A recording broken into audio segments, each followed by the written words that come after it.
La tension retombe entre héritiers et alliés. Pour en parler avec nous, Candice Mahou du service showbiz de BFM TV, Pierre Ourcade, avocat au barreau de Californie et de New York. Merci à tous les deux d'être là. Candice, les avocats des deux camps se sont revus. Quand, pourquoi, avec quel résultat? Mardi. Ils se sont revus mardi.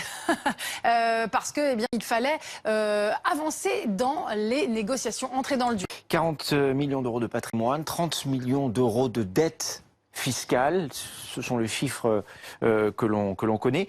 Pourquoi est-ce que Laetitia et David et Laura ont intérêt à s'entendre? Vous savez, Balzac disait un mauvais arrangement, ça vaut mieux qu'un bon procès.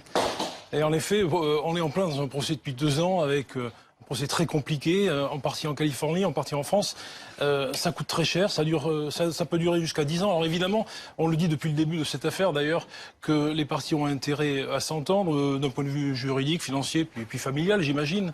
Bien sûr, c'est évident qu'un accord devra satisfaire tout le monde. Quand je parle d'un mauvais arrangement vaut mieux qu'un bon procès, cet arrangement il doit satisfaire tout le monde. On sait que Johnny Hallyday a fait un testament, on sait que ce testament peut être appliqué ou pas en France. On sait aussi que le tribunal de Nanterre a dit nous sommes compétents pour traiter ce dossier, mais le tribunal de Nanterre peut encore dire que le testament californien de Johnny Hallyday s'applique. Johnny Hallyday doit 30 millions d'euros au fisc. Dans ce type d'héritage, comment payer le moins possible?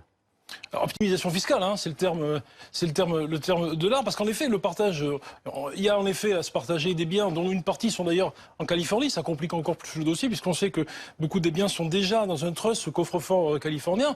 On ne connaît pas le montant de la dette fiscale, mais ça aussi, il va falloir se le partager, entre guillemets.